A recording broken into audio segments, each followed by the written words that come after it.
Bienvenue sur ce webinaire de présentation de l'appel à projet lancé par l'ARACT Hauts-de-France, l'ARACT Normandie en articulation avec l'équipe FACT de l'ANACT au niveau national pour soutenir et accompagner les démarches de transformation du travail dans les projets de transition écologique. Alors, je vais agrandir la présentation. Donc, nous serons 4 à intervenir lors de ce webinaire. Donc, l'objectif de cette heure, c'est de vous présenter le contexte, pourquoi cet appel à projet, et également le dispositif mis en place et les modalités pour y répondre. Donc, Sophie Cabaret, je suis chargée de mission à l'ARACT Hauts-de-France, donc en charge de ce projet sur la partie Hauts-de-France, et je laisse la parole à mes collègues pour se présenter. Alors, j'enchaîne. Bonjour à toutes et à tous. Je m'appelle Alix Tarard. Je suis chargée de mission à l'Agence nationale pour l'amélioration des conditions de travail. Je m'occupe du fonds d'amélioration des conditions de travail et plus particulièrement de l'appui aux ARACT qui souhaitent déployer en région un FACT. Bonjour à tous, je m'appelle Anne Andrieux, je suis chargée de mission à l'ARACT Normandie, site de Rouen. Je collabore avec Sophie Cabaret sur cet appel à projet et je vais me charger de vous présenter le contexte général et l'incubateur. Bonjour à tous, donc Xavier Leroy, chargé de mission à l'ARACT Hauts-de-France. Mon rôle dans le cadre de ce webinaire, ce sera le rôle de modérateur. Donc, tout d'abord, je vous propose de prendre un premier temps pour représenter l'ARACT et l'ANACT, le réseau ANACT-ARACT, vraiment nos missions pour vraiment positionner aussi cet appel à projet et une partie du contexte. Donc, qu'est-ce qu'une ARACT? Une ARACT, c'est une association régionale pour l'amélioration des conditions de travail. Aujourd'hui, on est sous le format association loi 1901. On est inscrit dans un réseau national avec l'ANACT. On a une particularité, c'est qu'on a un système de fonctionnement paritaire, c'est-à-dire dans notre gouvernance, il y a aussi bien des représentants des directions que des représentants syndicaux, et ça nous permet également de mettre en place des démarches très participatives, collaboratives et innovantes. Je vais laisser la main à Alix pour vous présenter le réseau ANACT-ARACT. Oui, donc pour vous dire que le réseau est donc constitué des 17 associations régionales qui œuvrent au plus près des acteurs du territoire et de l'Agence nationale pour l'amélioration des conditions de travail qui, via un contrat d'objectifs et de performance, collabore avec les ARACT sur différentes missions d'accompagnement, sur la création d'outils méthodologiques notamment. Les missions du réseau sont d'améliorer les conditions de travail et la performance des organisations en agissant sur l'organisation du travail et les relations professionnelles. Et pour cela, nous concevons des outils, des méthodes, nous accompagnons des organisations pour concilier durablement qualité de vie du travail et performance. Et nous nous appuyons sur des expérimentations pilotes qui nous ont permis d'associer l'ensemble des parties prenantes pour concevoir notre offre.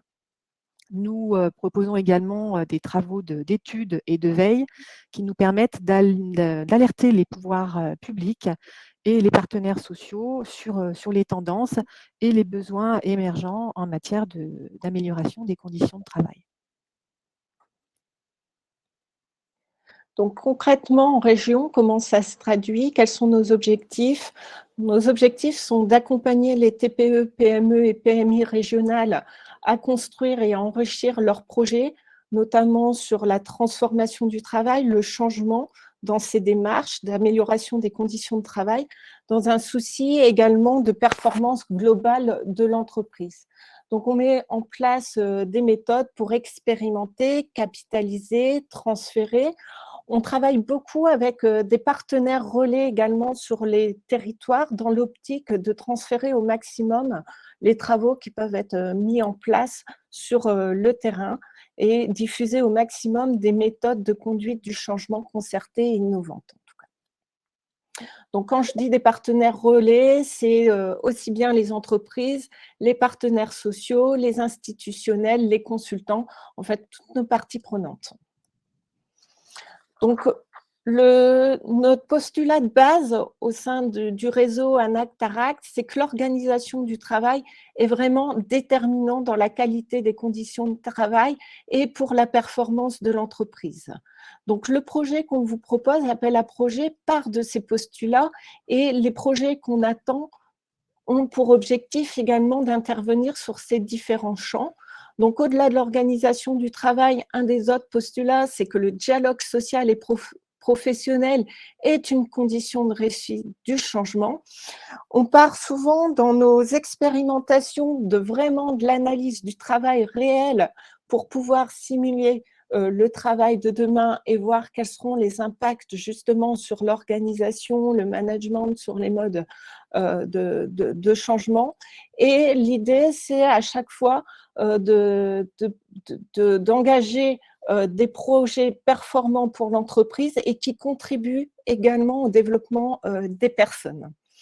Donc, on intervient avec des approches, comme je vous le disais tout à l'heure, c'est un peu la spécificité du réseau, avec des approches très paritaires et participatives. Et on se positionne souvent en tant que facilitateur, justement, par rapport à l'ensemble de ces parties prenantes. Donc, cet appel à projet que nous vous présentons aujourd'hui s'appuie sur les postulats suivants. À l'échelle de la planète, force est de constater que le climat change. Un bouleversement climatique est avéré. On a une émission de CO2 qui est conséquente. Les forêts brûlent, les glaces fondent, la Terre se réchauffe. C'est une situation préoccupante et c'est une situation qui génère des impacts économiques, sociaux et environnementaux, tels que l'augmentation du coût des énergies, l'épuisement de certaines ressources, la migration climatique due aux inondations ou aux sécheresses. Au-delà de ça, ça génère aussi une évolution sur les modes de vie, les modes de consommation et de production.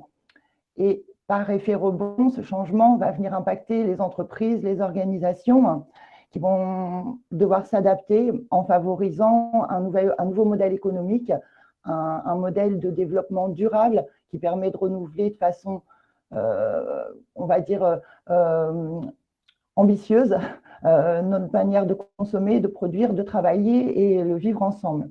Aujourd'hui, on connaît l'économie sociale et solidaire, mais ceci étant, il y a d'autres tendances qui émergent significativement comme l'économie locale, l'économie de la fonctionnalité et de la coopération, l'économie de service et tout un tas de possibilités liées à l'agriculture comme la permaculture et l'agroécologie.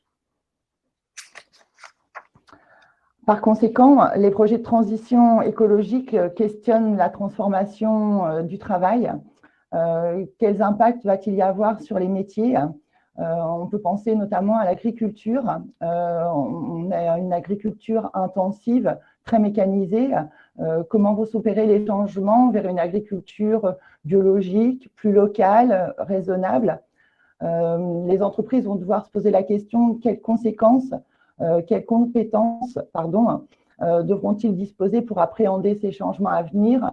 Les compétences existent-elles? On peut penser à tout ce qui est éco-conception.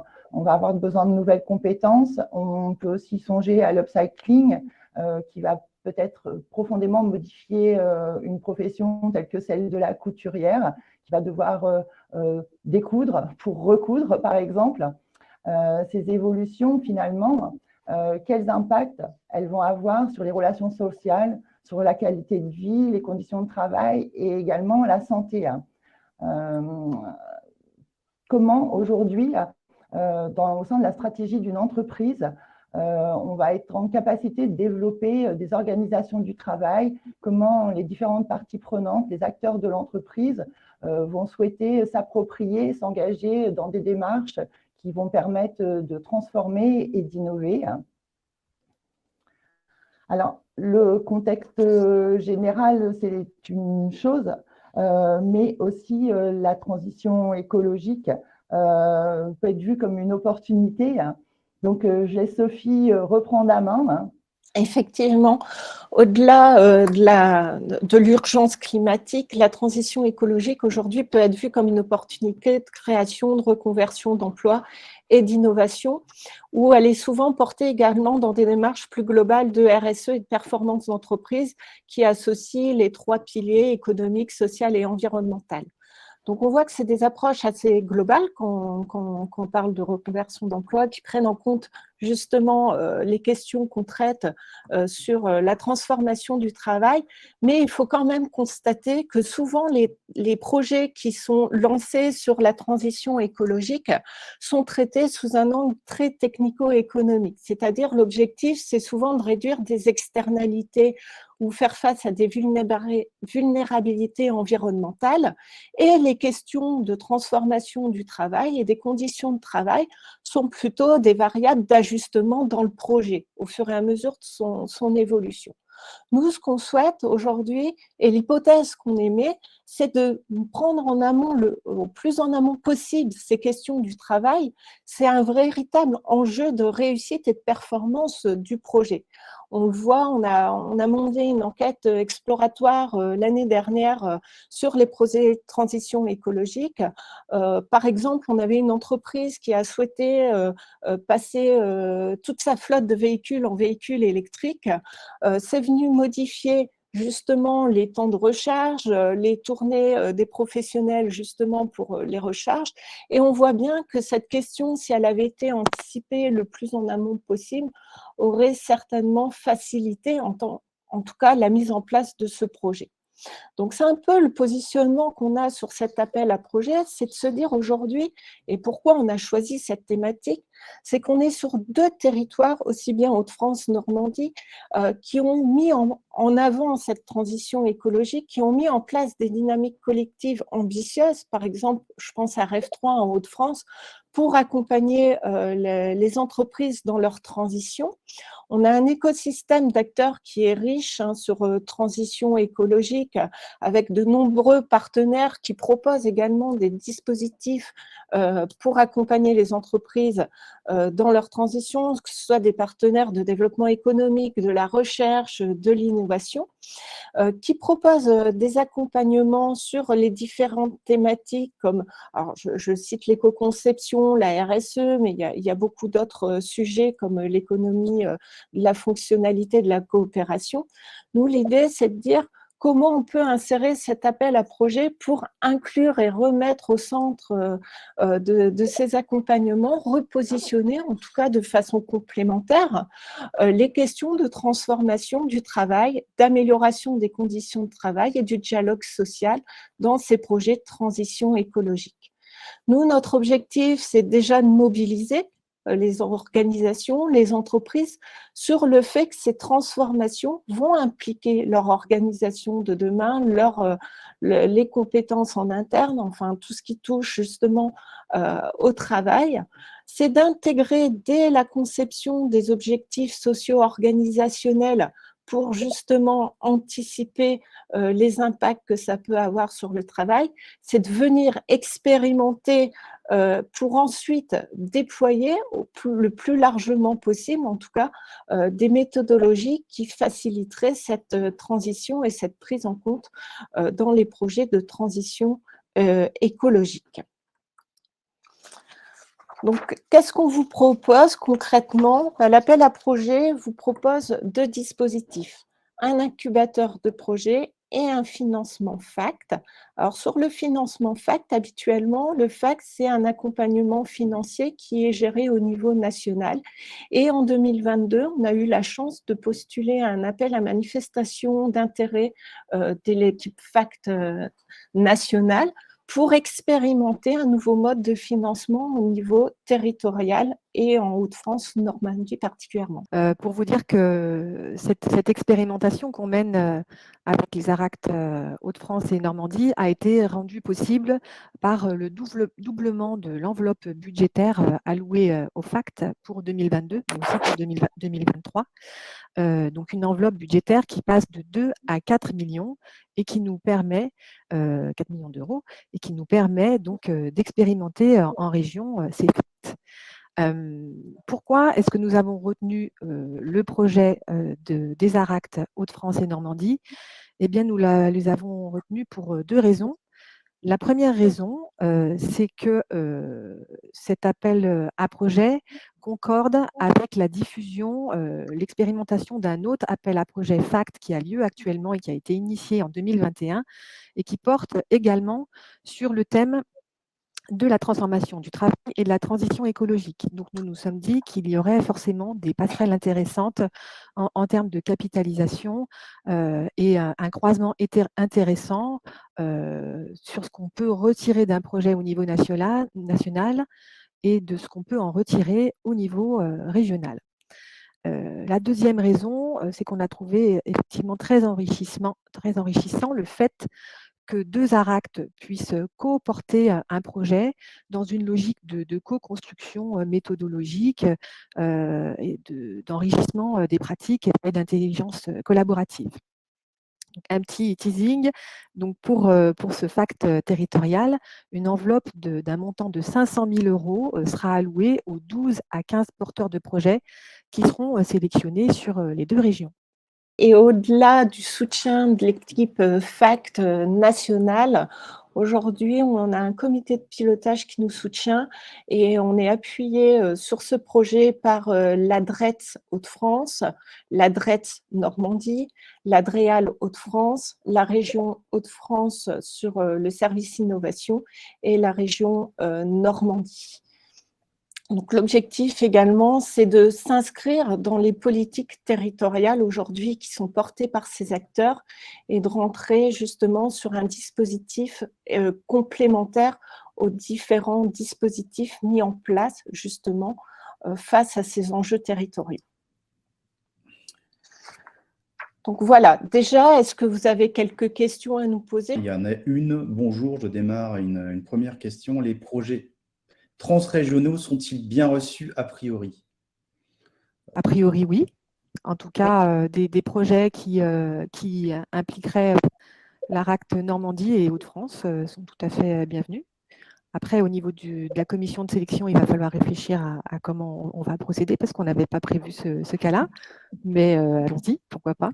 Ce serait une super possibilité, en tout cas, de venir innover sur le projet, hein, effectivement.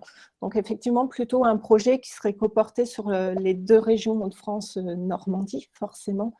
Donc voilà, sur les deux territoires, en tout cas, concernés par l'appel à projet aujourd'hui. Je reviens justement sur l'appel en projet en tant que tel.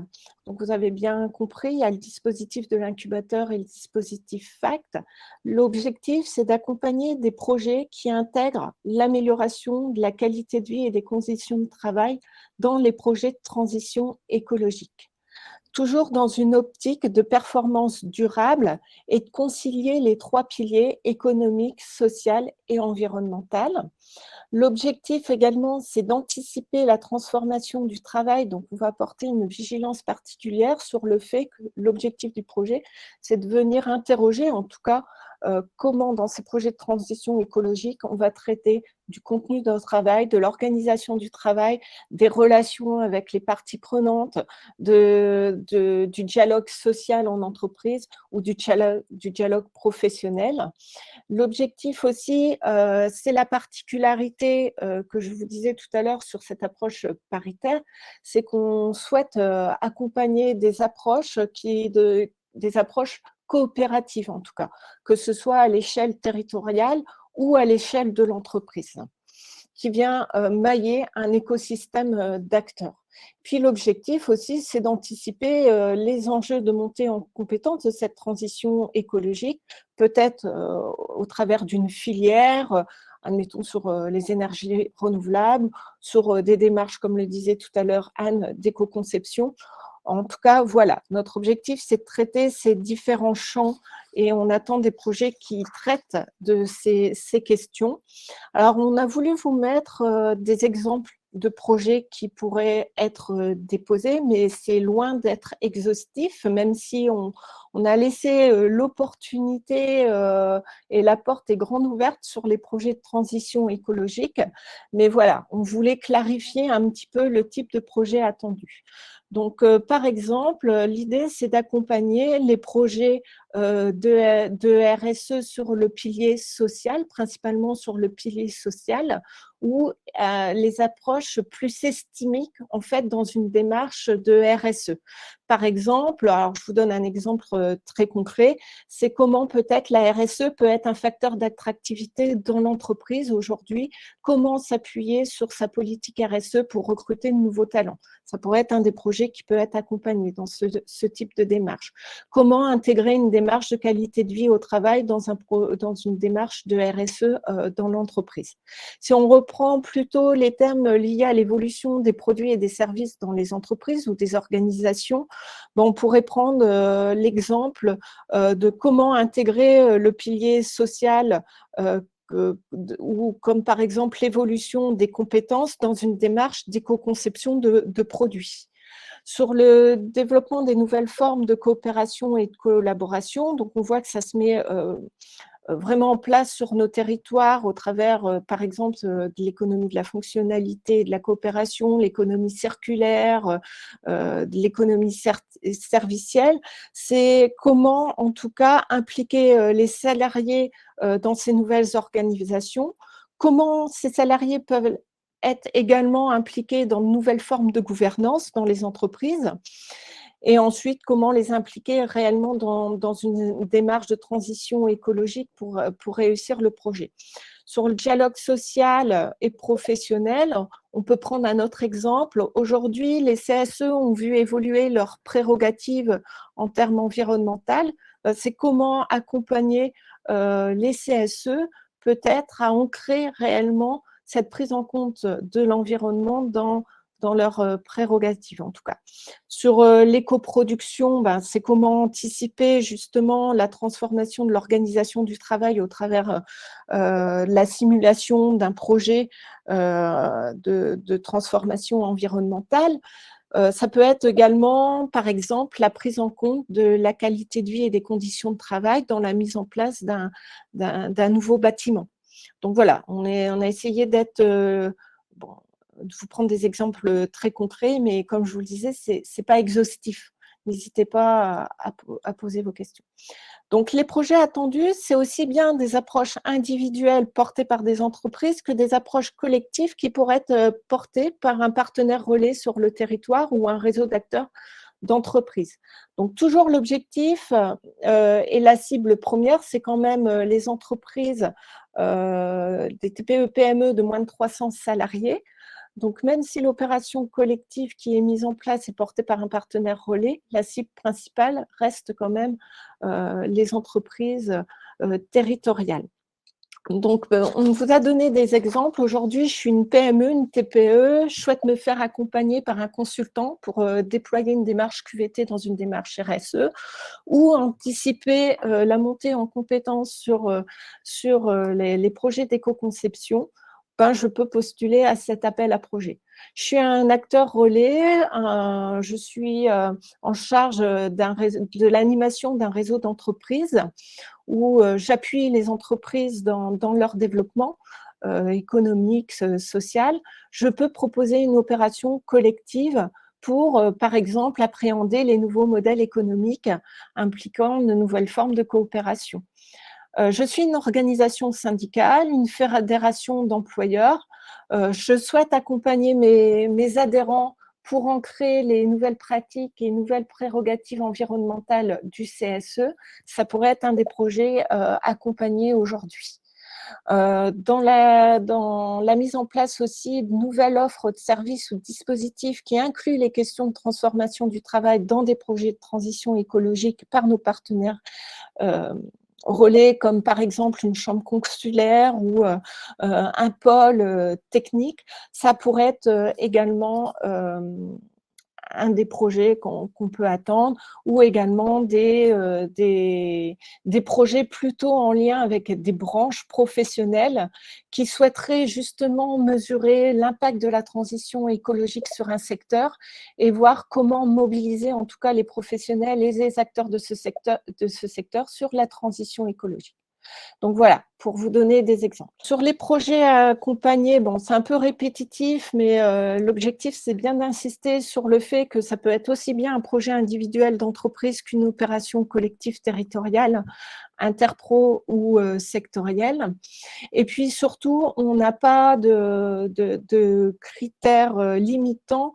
Ça peut être aussi bien un projet qui est en train de se monter, qui est plutôt en phase de conception de projet, dans la recherche de partenariats, qu'une initiative déjà existante, un projet qui a été mis en place, mais justement qui souhaiterait s'enrichir ou se réorienter en prenant en compte les questions de la transformation du travail. Donc, je ne sais pas si vous avez déjà des questions. Quel est le lien de l'ARACT? Je vais vous la transférer directement. Le lien de l'ARACT avec les collectivités dans le cadre de ce projet, mais aussi en général. Alors, ça, je me permets d'y répondre. Donc, le lien de l'ARACT, on est en contact régulier avec certaines collectivités sur le territoire, qu'on accompagne également sur les questions de transformation du travail. Et là, dans cet appel à projet, on a pris contact avec certaines collectivités qui souhaitent porter des projets à destination des entreprises de leur territoire, qui sont plutôt dans le portage de projets. Est-ce que ça pourrait être un projet de création de cabinet de conseil pour les entreprises de l'ESS? Alors là, je ne pense pas, je ne sais pas. Alix, peut-être sur ce type de projet, est-ce que vous avez déjà eu ce type de projet sur le FACT? Je ne pense pas qu'on ait déjà eu ce type de projet sur le FACT, et on est plus sur des projets d'expérimentation, d'études, actions, d'outillage méthodologique, en tout cas pour le FACT. Voilà. Donc, c'est plutôt la méthodologie et l'expérimentation en tant que telle, et pas la création réelle du cabinet de conseil qui serait prise en charge par le FACT, en fait. Voilà. Mais ça pourrait être une expérimentation portée par un groupement d'entreprises et accompagnée par un cabinet de conseil, en tout cas de l'ESS. Donc, en fait, une des spécificités de cet appel à projet est son incubateur. Je passe la slide. Donc, nous allons mettre en place un incubateur Hauts-de-France et un incubateur en Normandie. L'objectif de ces deux incubateurs, ça va être de challenger les projets de transition écologique sur les questions du travail, dans un but d'enrichir, de consolider et de rendre socialement plus durable toutes les expérimentations faites par rapport aux conditions de travail et à la transition écologique. Mais ce n'est pas tout. Appuyer des démarches de transformation organisationnelle pour répondre aux évolutions de la transition écologique nous a semblé aussi quelque chose de notable dans la phase de l'incubateur. L'objectif est aussi d'identifier plusieurs ressources sur le territoire, étant donné que croiser la transition écologique et les conditions de travail, c'est un champ assez novateur. Il va falloir s'enrichir en termes de ressources et de voir les projets qui sont en voie de développement et pouvoir apporter des réponses aux entreprises a posteriori. Et le dernier objectif de l'incubateur, c'est de permettre la mise en réseau, de créer du lien entre des acteurs économiques, ceux d'innovation, ceux de la transition écologique, sur chacun des deux territoires, sachant que chacun des incubateurs, en termes de… Là, je vais un petit peu plus loin sur les commissions. On ne va pas être séparés l'un de l'autre. On est obligé d'avoir un incubateur sur un territoire et un sur l'autre pour des questions de régionalisation. Ceci étant, on participera Hauts-de-France et Normandie à chacun des deux incubateurs. Alors, pour la phase plus concrète par rapport à l'incubateur, il y aura 3 étapes. Une première phase dite collective, qui se réalisera le 4 octobre pour la Normandie, le 6 octobre pour les Hauts-de-France, où il sera question de la présentation du projet par chaque porteur de projet. Ensuite, il y aura un enrichissement de sa feuille de route et une mise en réseau pour voir en fait les liens qui sont possibles de faire, d'identifier les dispositifs d'appui technique ou financier qui peuvent être réalisés en fonction de la thématique du projet qui est présenté. Ensuite, il y aura une seconde phase qui est celle-ci une phase individuelle. Il y aura une présentation par le porteur de projet de sa nouvelle feuille de route en interne ou avec les partenaires qui ont été repérés par rapport au projet. Dans le cadre de cette phase individuelle, il y aura un appui du tuteur. Alors, le tuteur, ce sera un chargé de mission à RACT, bien sûr, Normandie ou Hauts-de-France en fonction du territoire. Et l'objectif sera, sur cette phase individuelle, d'enrichir de nouveau la feuille de route afin que le porteur de projet ait une vision globale de ce qui peut être mis en place et proposé en commission. Et donc, la commission, la dernière phase de l'incubateur, elle aura lieu le 25 octobre en Normandie et le 27 octobre sur les Hauts-de-France. Et là, présentation de la feuille de route finalisée, enrichie, en commission d'orientation.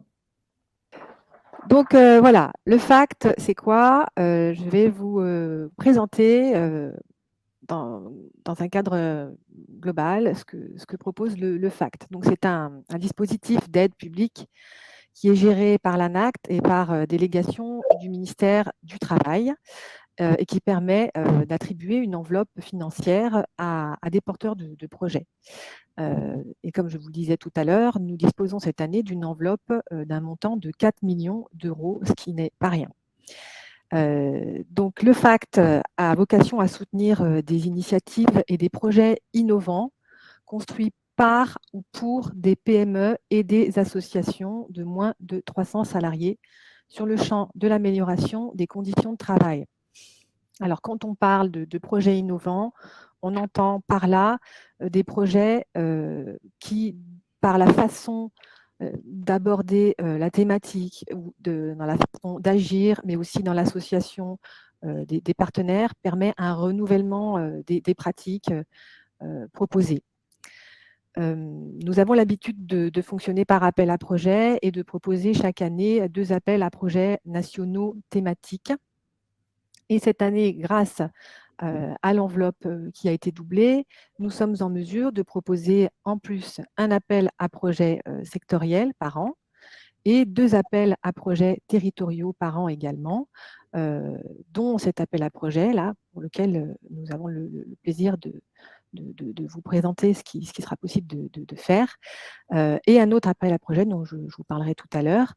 Et l'objectif, en tout cas l'intérêt qu'on y voit, c'est les potentialités de renforcement des initiatives au niveau régional, de croisement des différents projets qu'ils portent très spécifiquement sur l'écologie ou plus particulièrement ici sur l'écologie et les conditions de travail pour pouvoir capitaliser et transférer tout ce qu'on pourra tirer des différentes initiatives qui seront soutenues. Il est aussi possible, à titre exceptionnel, de soutenir des projets hors appel à projet. Ça reste rare, on en soutient entre 4 et 6 chaque année. Le FACT en quelques chiffres, nous retenons entre 30 à 50% des dossiers que nous retenons. Et 70% des projets retenus sont des actions collectives ou des actions de branche.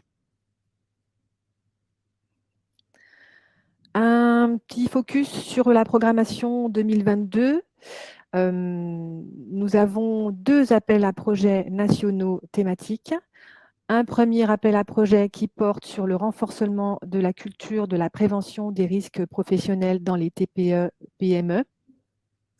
Où l'objectif était d'accompagner le développement et l'appropriation durable d'une culture de la prévention à travers les risques matériels, les risques psychosociaux, mais aussi tout ce qui relève de la pénibilité et de l'usure.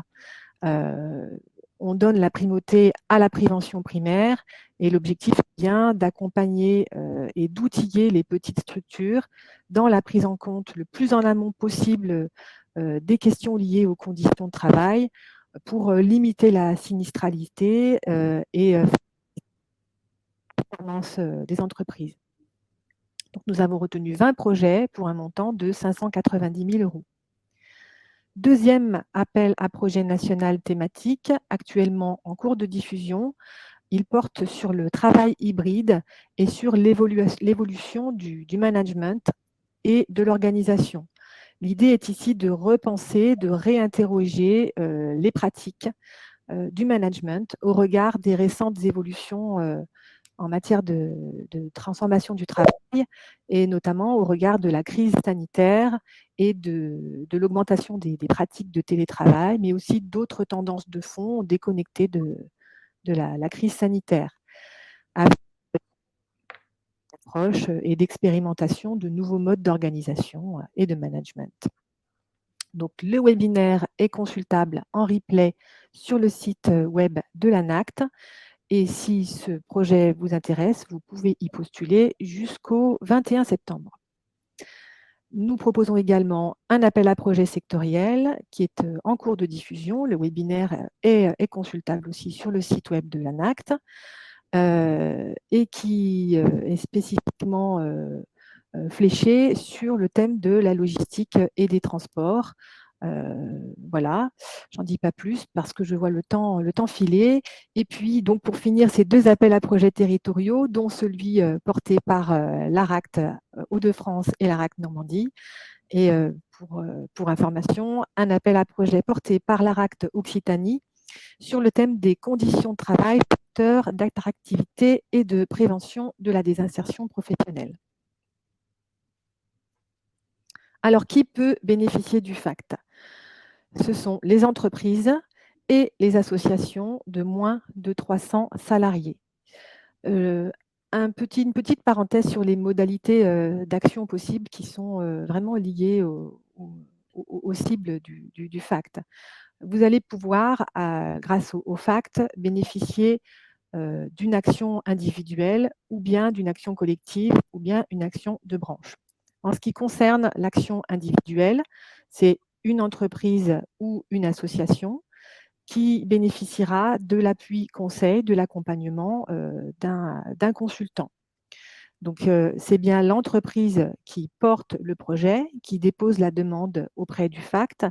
Le consultant peut venir en appui pour déposer la demande, mais c'est bien l'entreprise qui est à l'initiative de la demande.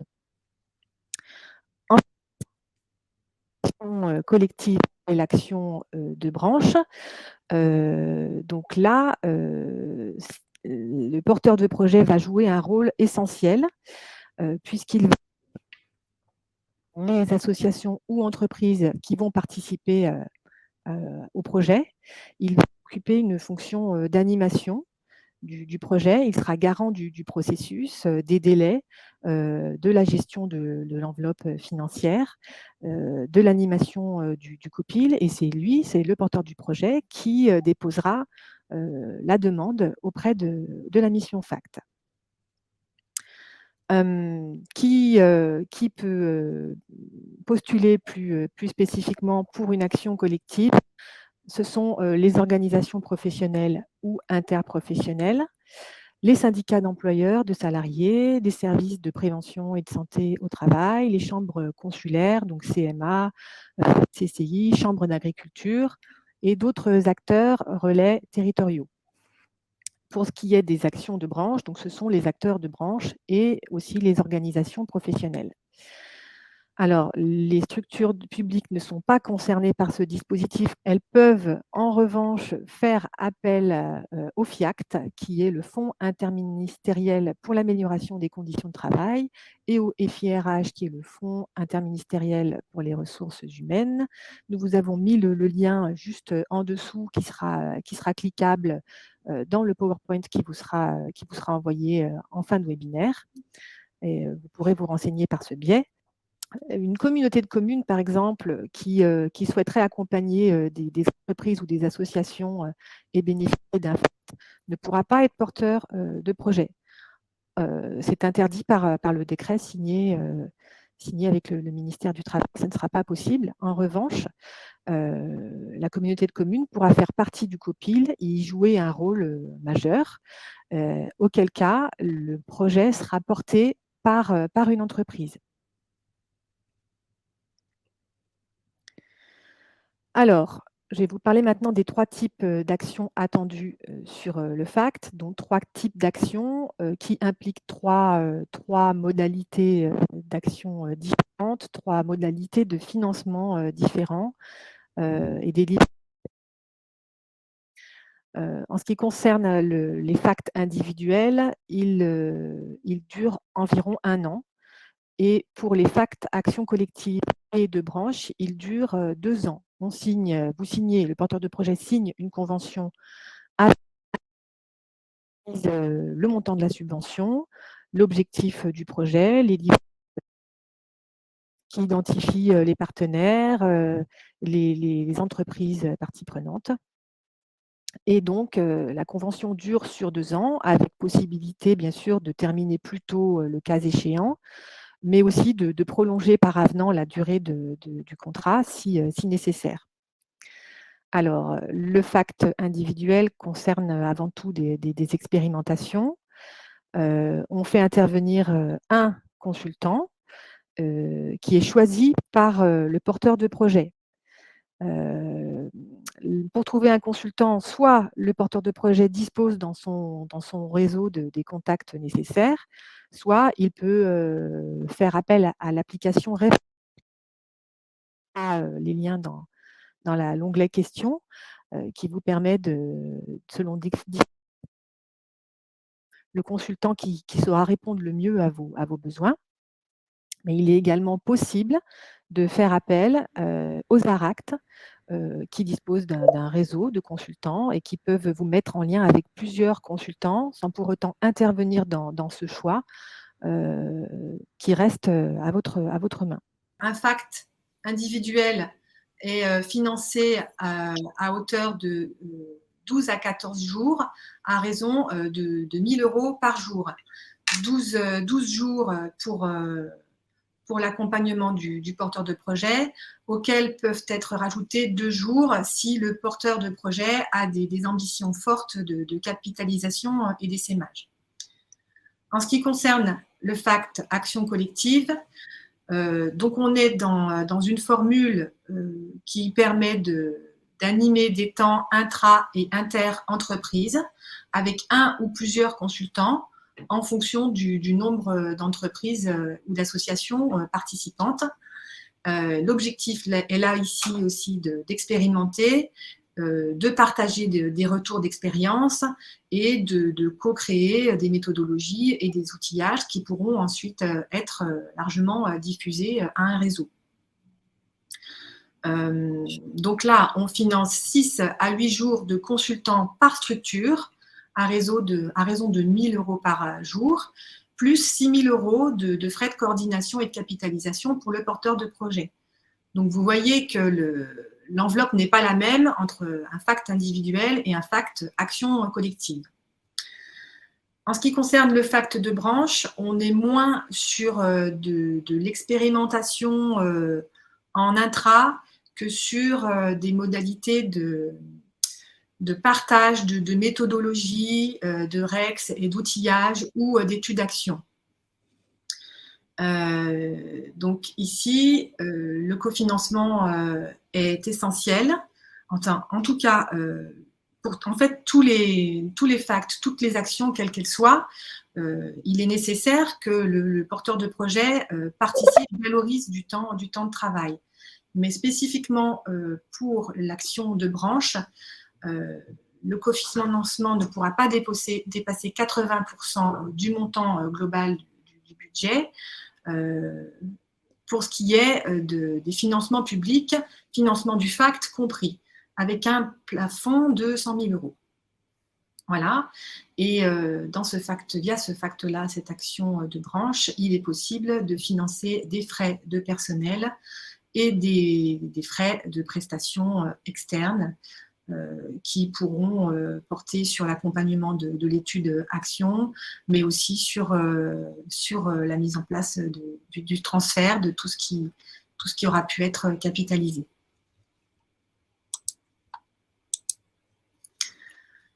En ce qui concerne les critères que vous attendiez avec impatience, donc la mission FACT étudie les dossiers, les demandes au regard d'un certain nombre de critères en commission d'examen.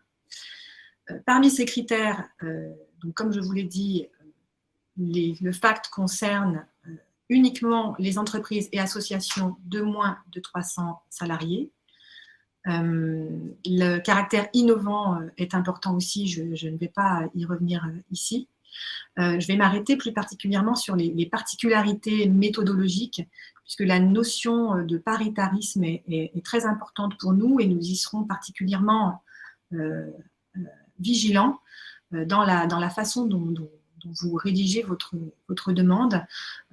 L'idée étant de favoriser les négociations, l'intelligence collective, mais aussi les négociations sociales. Et le porteur de projet devra être à même justement d'arbitrer, de modérer, d'animer un groupe d'échange avec des débats qui pourront être contradictoires sur les différents objets du projet.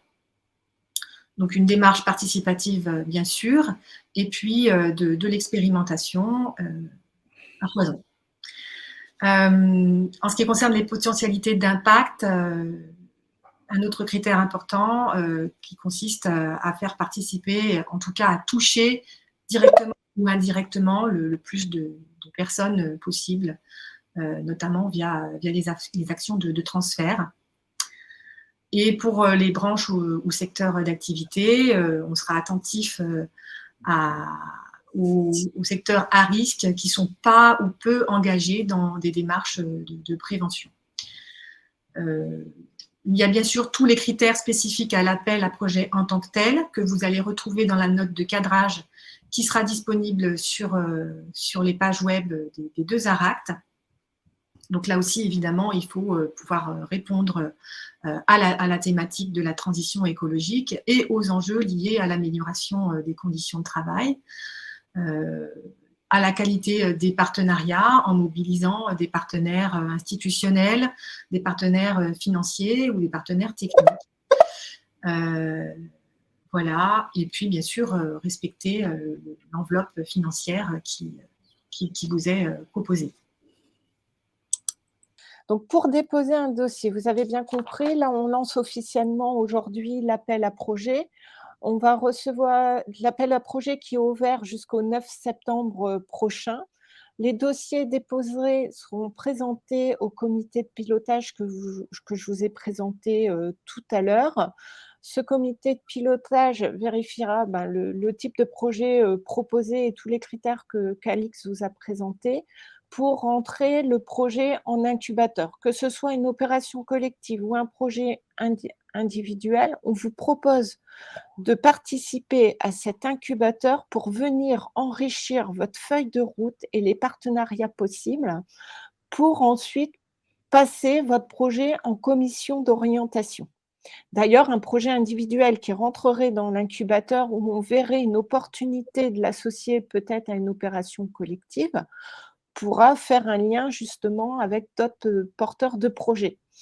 La commission d'orientation analysera le dossier pour soit l'orienter sur le FACT, donc le Fonds d'amélioration des conditions de travail territoriales que vous a présenté Alix, sur un accompagnement que vous pourrez vous proposer de manière plus individuelle si vous ne répondez pas justement aux critères d'éligibilité du FACT, donc un accompagnement de l'ARACT, ou même d'autres dispositifs d'accompagnement aujourd'hui qui sont portés par nos partenaires. Et puis l'objectif, ce n'est pas de vous laisser, une fois qu'on a fait cet incubateur, c'est de vous proposer un suivi également dans le temps et un accompagnement sur les mises en réseau et possible par la suite. Donc, comment postuler? Vous pouvez aller télécharger l'appel à projet sur le site soit de l'ARACT Hauts-de-France, soit sur le site de l'ARACT Normandie. Quand vous recevrez le PowerPoint, vous aurez le lien direct sur lequel cliquer pour aller télécharger l'appel à projet. Les dossiers, comme je vous le disais, sont à déposer jusqu'au 9 septembre, 14 h. Vous me les déposez donc sur mon adresse mail s.cabaret@anac.fr pour les dossiers qui concernent les Hauts-de-France, ou vous les déposez auprès de Christelle Lamy, c.lamy@anac.fr pour la Normandie. Et si on est sur un projet interrégional, n'hésitez pas à nous le déposer sur les 2 boîtes mail. Voilà. Ce qu'on attend, c'est pour le 9 septembre, c'est déjà une première note d'intention qui reprend l'identité du porteur et une description assez brève du projet, mais qui reprend le type de projet, individuel, collectif, les parties prenantes déjà associées au projet ou envisagées, les enjeux, les objectifs, le caractère innovant, on entend bien pour le porteur de projet, et les principales étapes envisagées et la méthodologie identifiée. Et si vous le pouvez, déjà un premier budget prévisionnel qui nous donne une estimation, en tout cas, du coût du projet aujourd'hui et des partenaires également possibles sur le projet. Donc, je vous incite à retenir dès à présent les dates suivantes. Donc, comme je vous disais, la date limite de dépôt des candidatures, c'est le 9 septembre. La phase 1 collective de l'incubateur, donc c'est le 4 octobre pour la Normandie et le 6 octobre pour les Hauts-de-France. Alors, voilà, si vous pensez pouvoir postuler en tout cas à cet appel à projet, je sais que les agendas se remplissent très rapidement. Et d'ailleurs, on demandera aux porteurs de projet de venir accompagner pour être sûr d'avoir au moins un représentant lors des 2 jours collectifs. Une phase 2 individuelle, elle sera entre le 4 et 25 octobre, donc avec la possibilité ou non de faire intervenir un tuteur pour venir présenter le projet enrichi à vos partenaires et le valider tout simplement également, avant de le passer en phase 3 de l'incubateur, où on refera un lien sur les différents dispositifs régionaux existants et on présentera le dossier lors de la commission ad hoc qui se tiendra sur le financement. Pour aller plus loin, vous verrez, on vous a mis quelques liens à la fin du PowerPoint qui vous permet d'avoir des réponses à vos questions sur le FACT. Également des liens sur le sujet et la thématique, c'est-à-dire transition écologique et travail aujourd'hui, quels impacts et quelle vision. Et également sur la QVT pour que vous, QVCT même, qualité de vie et conditions de travail, afin que vous appréhendez peut-être un peu mieux tout ce qu'on vient de vous présenter sur l'approche du réseau ANAC-TARACT sur le sujet. Sophie, je rajouterais que vous avez sur les pages web dédiées à ce dispositif, en Hauts-de-France et en Normandie, la FAQ du FACT, la FAQ du FACT, dans lequel vous trouverez un certain nombre de réponses à vos questions, un document interactif qui répond à plus d'une 60aine de questions. Donc, n'hésitez pas, si nous n'avons pas le temps de répondre à toutes vos questions ici, à consulter ce document. Et au-delà d'aller consulter les documents, on reste bien sûr à votre disposition pour en échanger de vive voix sur les projets que vous avez peut-être en tête et voir justement s'ils rentrent bien dans le cadre de cet appel à projet. N'hésitez pas à nous contacter, que ce soit moi ou Xavier pour l'ARACT Hauts-de-France ou Anne ou Christelle pour l'ARACT Normandie. On est là également pour répondre à vos questions en direct. Et là, si vous avez un petit peu de temps, on peut prendre quelques questions qui nous auront été posées lors du webinaire. Alors, est-ce que ok. Donc, je vais reprendre certaines questions qui étaient posées précédemment. L'incubateur est donc une idée à grandir en projet. Oui, alors je ne vais pas trop développer, mais sous réserve quand même qu'elles soient un minimum travaillées, quoi, hein. Je veux dire, il ne s'agit pas d'arriver avec une idée en incubateur. C'est pas ça va être un enrichissement, hein, plus qu'autre chose, hein. Vous me dites, hein, sous réserve que bien sûr, je parle sous réserve de l'aval de mes collègues, hein, par rapport à ça. D'autres questions parmi les projets innovants, est-ce que la mise en place d'un système de management de la santé au travail est éligible? Donc, ce que j'ai mis, c'est que, bon, déjà, il faut que le projet rentre dans le cadre de la transition écologique. Donc, ça, c'est déjà un minimum. Aussi, est-ce que le déploiement d'un management de la santé au travail, est-ce que c'est quelque chose d'innovant par rapport à ce financement du FACT, quoi? Voilà, ça sera certainement aussi dans les méthodes mises en place pour déployer ce système de management et dans les objectifs que vous accordez justement derrière, où on pourra mesurer justement l'impact innovant et puis l'impact également sur la qualité de vie et conditions de travail dans l'entreprise. Donc, c'est pour ça qu'on vous demande de répondre à cette fiche projet. Et puis, comme le dit Xavier, l'intérêt aussi, c'est de faire le lien avec une démarche plus globale qui concilie l'aspect économique, social et environnemental dans un projet peut-être de RSE, si c'est le cas. Pocheco accompagne régulièrement d'autres entreprises via le bureau ouvert. Nous imaginons la transition écologique. Je vais vous transférer. Hein, je veux dire, non. Nous imaginons la transition écologique soit globale, soit sur des sujets précis. Bâtiments, eau, énergie, éco-conception, biodiversité. Ce type de projet correspond-il bien au financement FACT individuel? Donc, moi, je me suis permis de répondre effectivement que ça pourrait, mais ça dépend effectivement du porteur par rapport à ça. Vous me confirmez bien, c'est bien effectivement dans ce cadre-là, c'est l'entreprise qui sera porteuse dans le cadre d'un FACT individuel. C'est pas pas le cabinet Pocheco. Exact. D'accord, très bien. Exact. Et puis, il faut que le projet de transition écologique et le projet porté concernent justement les thématiques de transformation du travail, par exemple la simulation des changements importés dans une chaîne de production liée au projet porté par l'entreprise, peut-être une nouvelle organisation, mais en tout cas qui ait un lien direct. On ne va pas financer une action purement environnementale, technique environnementale.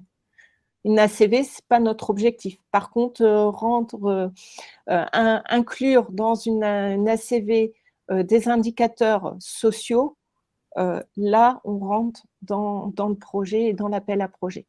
Comme le fonds est financé par la DRITS, savez-vous s'il est possible d'y déposer un projet qui serait déjà financé dans un autre dispositif de la DRITS? Exemple, dispositif PCRH, prestations conseil en ressources humaines. Merci. Alors le fonds, si vous parlez du FACT, le fonds n'est pas financé par la DRETS. Les financements viennent du ministère du Travail et il est possible de financer un projet déjà en cours à condition que le financement porte sur une partie du projet qui n'a pas déjà été lancé. Donc, il faut qu'au niveau du calendrier, ça coïncide. Donc, il ne faut pas les financements doivent être fléchés et le financement du FACT doit porter sur une partie bien spécifique du projet qui ne sera lancé que dans le cadre du projet FACT qui sera déposé. Mais en tout cas, il y a possibilité, Alix, d'avoir un cofinancement sur le projet, un partenaire. Et effectivement, la DRETS nous fait partie de notre comité de pilotage voilà, pour justement pouvoir faire le lien justement avec ces dispositifs qui existent déjà en région et qui pourraient être complémentaires sur certains projets. Oui, oui, et puis on est particulièrement attentif effectivement à ce que les projets soient cofinancés. Effectivement, tu as raison, Sophie. Bonjour, est-il bienvenu de s'appuyer sur les enseignements apportés par d'autres FACT en cours sur des problématiques proches et donc de le mentionner? Donc, je vous laisse répondre. Je dirais que c'est toujours bien de s'appuyer sur ce qui a été fait, sur des retours d'expérience, parce que ça permet d'aller plus loin, de proposer des projets plus ambitieux. Ensuite, est-ce que tout dépend comment vous le mentionnez et ce que vous voulez en dire et les liens que vous allez faire avec votre projet, mais oui, ça peut être intéressant. Ça peut être inspirant, tout au moins, sur les pratiques. Oui, ça peut s'inscrire dans un prolongement, éventuellement. Une action collective mêlant projet de formation métier et accompagnement sur les conditions de travail pour les entreprises bâtiments pourrait-elle éligible portée par le CD2E? Alors, merci pour cette question parce que je n'ai peut-être pas suffisamment dit quels étaient les projets non éligibles. Et parmi les projets qui ne sont pas éligibles, il y a tous les projets qui demandent du financement de matériel et il y a aussi des projets qui concernent la formation stricto sensu. Donc, si dans le projet, il y a une petite partie formation, ça peut être éligible, mais si le projet ne porte que sur de la formation, il ne sera pas éligible. Nous venons de mettre en place un comité RSE au sein de notre association en s'inspirant de la norme ISO 26000 afin d'avoir un plan d'action sur court, moyen et long terme. Sommes-nous éligibles? Alors là, tout dépend du type d'action que vous allez mettre en place dans votre plan d'action, justement. En tant que tel, si j'ai bien compris, vous avez déjà votre comité RSE mis en place un système de management RSE. Et là, vous êtes plutôt dans la phase de déploiement du plan d'action. Dans cette phase de déploiement du plan d'action, ça peut être très bien un des piliers de l'ISO 26000 qui concerne justement les conditions de travail, pour citer ce pilier, et l'amélioration de la QVT, QVCT. Et là, on voit qu'il y a un lien direct justement avec le projet que vous menez sur la RSE et la transformation du travail. Ça peut être une possibilité, mais tout dépend de l'action que vous allez porter, encore une fois, et présenter. L'accompagnement dans les démarches environnementales et d'éco-conception font-elles partie des solutions innovantes au travers du FACT? Je te laisse répondre. Alors, j'ai un petit peu de mal à cerner en fait l'accompagnement dans les démarches environnementales. Quel type de démarche? D'éco-conception, oui, mais comme je vous disais, c'est comment inclure dans une démarche d'éco-conception les enjeux sociaux, plutôt de monter en compétences, de mettre en place des indicateurs, admettons, dans le cahier des charges, peut-être de solutions environnementales qui tiennent compte des conditions de travail des salariés par la suite. Enfin, voilà. Donc, ça peut faire partie des solutions innovantes au travers du FACT. Mais le lien que vous faites entre la démarche environnementale et le pilier social sera important à faire. Pouvez-vous préciser dans quel état d'avancement vous attendez des projets qui sont en cours de formalisation? Alors, sur ce projet-là, déjà, il faut que le porteur de projet puisse porter le projet, c'est-à-dire qu'il y a un partenaire, une structure qui puisse porter le projet. Ça peut être dans justement la recherche de partenariats à l'heure actuelle et voilà, je me permets parce que j'ai déjà rencontré Léa, donc je pense que votre projet était très intéressant justement pour l'incubateur, pour la mise en réseau et le développement des partenariats sur les conditions de travail. Et il faut savoir que voilà, on lance le FACT, la commission FACT se tiendra le 24 octobre, donc ça permet également d'avancer sur le projet entre aujourd'hui et le 24 octobre également, et que voilà, on cible plutôt des projets qui commencent fin d'année, début d'année 2023 sur ce FACT. Donc, c'est peut-être pas clair, mais l'idée, c'est de dire qu'on peut prendre voilà, un projet qui est en train de se construire, où l'objectif est clair, les enjeux sont clairs également, la méthodologie commence à se dessiner, et c'est un peu aussi l'objectif de l'incubateur, c'est de venir enrichir cette feuille de route, vous mettre en réseau, et puis de pouvoir trouver des dispositifs pour accompagner votre projet. Donc, en tout cas, je remercie déjà tous les intervenants pour votre intervention aujourd'hui.